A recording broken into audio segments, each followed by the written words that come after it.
Bueno, buenas tardes a todas y todos. Yo sé que todos estamos ya con ganas de terminar el Congreso y irnos al Ágape, entonces voy a ser un poco breve. Primero que nada, quería agradecerle a la Comisión del Colegio de Abogados y Abogadas de Costa Rica de Derecho Agrario, al doctor Enrique Ulate Chacón, que es el coordinador. También tenía un saludo para don César Salazar, pero no lo veo, espero que don Enrique se lo haga llegar. También saludar al doctor Julio Jurado Fernández, que por ahí lo veo, y al doctor Francisco Morera, que por allá está. También a mis compañeros de la mesa, la doctora Alexandra, el doctor Hugo y el doctor Carlos Bolaño. A ustedes también, gracias por estar aquí el día de hoy. Bueno, ¿qué les puedo decir yo? Más de lo que ya les hayan dicho antes mis predecesores. Voy a tratar de ser un poco breve, pero sí quería retomar algunas ideas antes de entrar a lo que es el tema de la cosmovisión de anteriores exposiciones. Bueno, primero que nada, el doctor César Salazar quería retomar el tema de que somos un único territorio, él no cree en fronteras. ¿Esto por qué es importante desde el punto de vista de la cosmovisión? Bueno, porque tenemos pueblos indígenas que viven tanto en Costa Rica como en Panamá y ha sido todo un problema por el tema de la cedulación, pero ahí la Sala Constitucional lo ha ido resolviendo poco a poco. Del doctor Enrique Ulate quería también retomar el tema del principio de la función económica, social y ambiental que nos comentaba antes de la propiedad. Como bien explicaba el doctor Hugo, la propiedad indígena tiene una particularidad y la particularidad es que es un territorio colectivo. Entonces ya desde ahí estamos teniendo un conflicto porque entonces ¿quién define o quién decide sobre ese territorio? El pueblo indígena que vive ahí. Pero también el tema del pueblo, la Sala Constitucional de Costa Rica ha ampliado un poco más el tema, dice que cuando se delimitan los pueblos, por lo general no se incluyen a todas las personas indígenas, entonces que también hay que tomar en cuenta, ni a todos los territorios, porque no solo hay territorios, sino también hay territorios tradicionales donde ellos ejercen ciertas actividades. También del doctor Rosansky, quería retomar el tema de la importancia de las abejas. Él ya nos hablaba muy bien del tema de los organismos genéticamente modificados. Me parece muy interesante porque los pueblos indígenas también, bueno, desde el punto de vista de la agricultura, ellos ejercen una función muy importante. Bueno, no tanto como las abejas, ¿verdad? Pero sí muy importante. Entonces, ¿por qué? Porque son los principales recolectores de café que tenemos nosotros en Costa Rica y no le damos ese valor ni esa importancia a los pueblos. Del doctor Washington, bueno, del doctor, ¿cómo hacer para conciliar todos esos conflictos que existen en los territorios?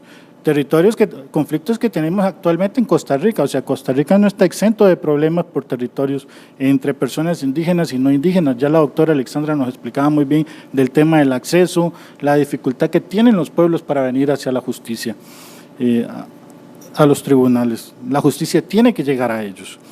Y bueno, por último, del doctor Francisco Morera, bueno, la falta de políticas, la efectividad de las políticas. Políticas hay, pero no son efectivas.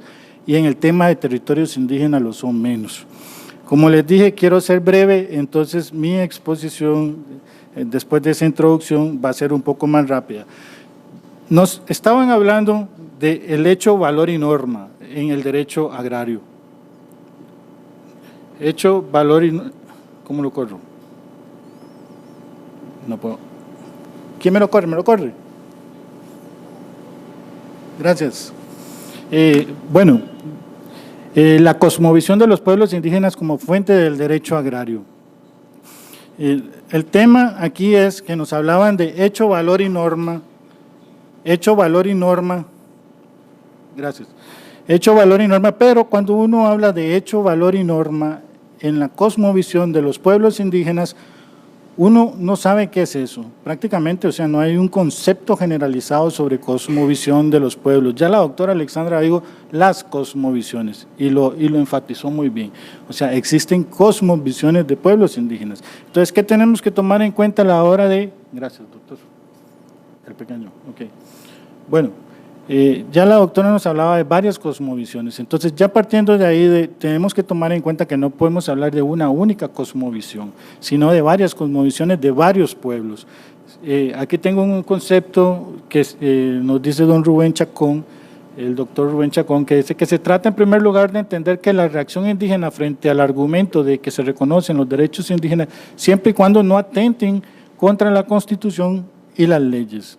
No se basa en una propuesta abolicionista del Estado, sino que en la reivindicación del derecho consuetudinario indígena. No implica la abrogación de la estructura imperante,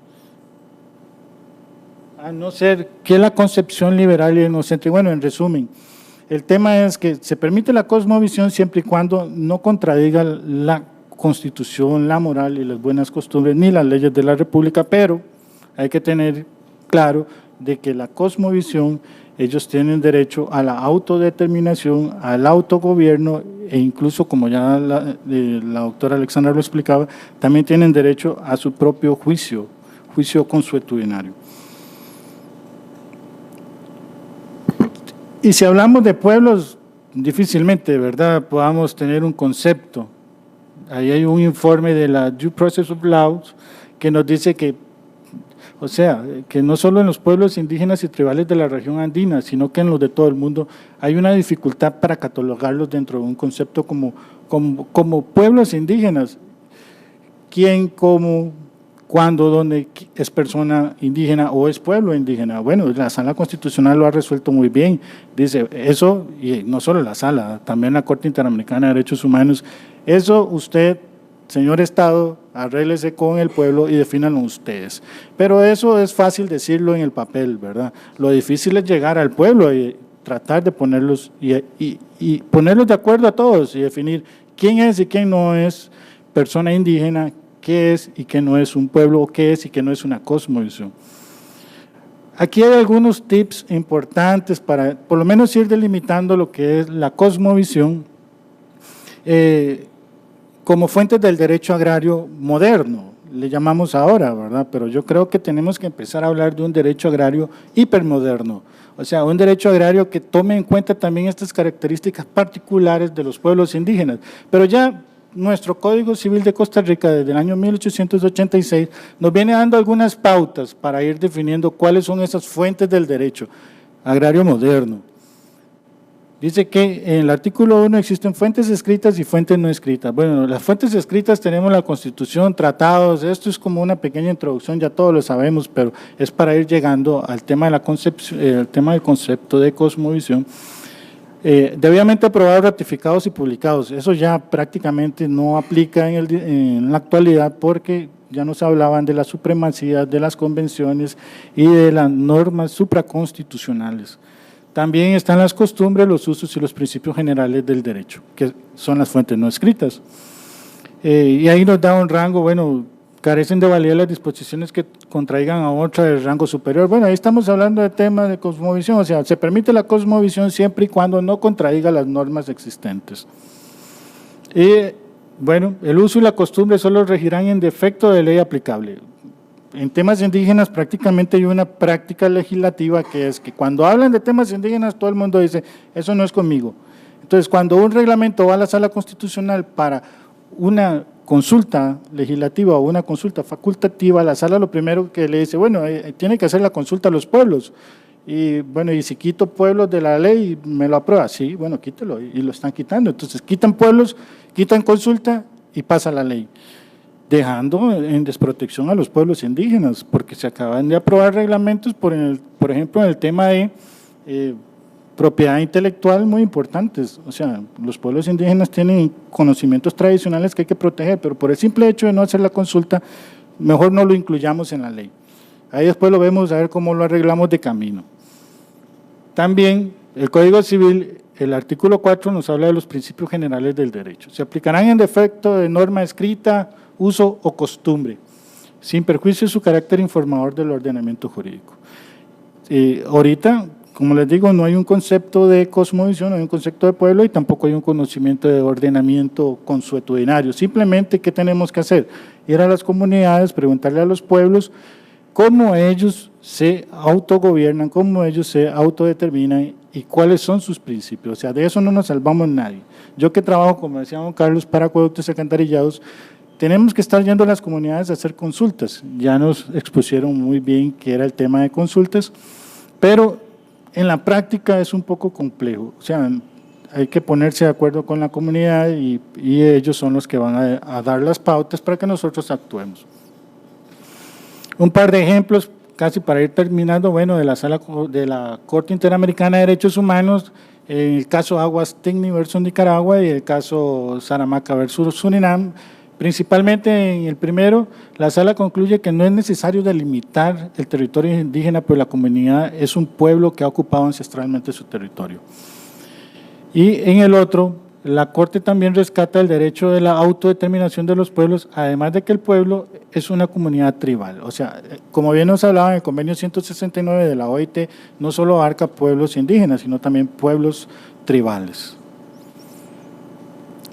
La Sala Constitucional dice que son las mismas comunidades las que van a determinar y a establecer las pautas. Entonces ahí ya estamos dando unas pautas para la cosmovisión, para las políticas. Bueno, ¿cómo vamos a establecer las políticas de gobierno que afecten a los pueblos indígenas? Simplemente coordinando con los pueblos indígenas, pero no dejándolos desprotegidos, no sacándolos de los proyectos para que, pues, simplemente por no hacer la consulta.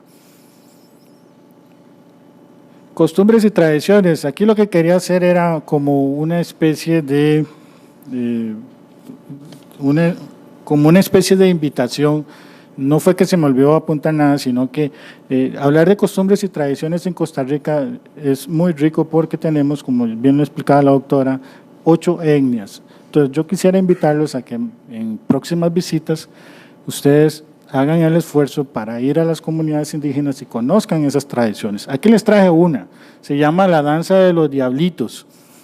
Durante todo un año ellos tallan máscaras y hacen un tipo de danza. Durante todo un año preparan la máscara, ¿verdad? No es que pasan bailando todo el año, pero sí, ya hay un día especial en que ellos vienen y hacen la danza y es toda una actividad muy importante para los pueblos indígenas. Hay territorios muy accesibles, hay otros que no lo son tantos, pero cuando tengan la oportunidad de visitarlos, háganlo, vale la pena. Como conclusiones, existen múltiples cosmovisiones, o sea, a la hora de tomar una decisión de gobierno, a la hora de establecer una política para los pueblos indígenas, tenemos que tomar en cuenta que no es una única cosmovisión. No podemos tener un único protocolo de consulta para todos los pueblos, o sea, no podemos. Podemos tener un único protocolo de consulta para el Estado, pero no para todos los pueblos. A los pueblos ya le vamos a aplicar a cada uno su especificidad, su particularidad. Dichas cosmovisiones han permeado el derecho, ya vimos cómo la jurisprudencia, que también es fuente del derecho, también incluso la Sala Constitucional, pero aún más lo ha hecho el Tribunal Agrario Costarricense, cómo ha ampliado ese derecho indígena. Y por último, han sido los tribunales agrarios quienes les han dado mayor delimitación a las mismas. O sea, ahí es donde se hace efectivo el derecho, en los tribunales agrarios.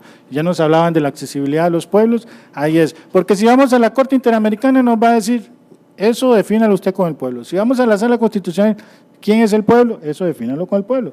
Pero si vamos al Tribunal Agrario nos va a decir, este es el pueblo. Y más bien, con esto quisiera terminar y agradecerles por su participación. Gracias.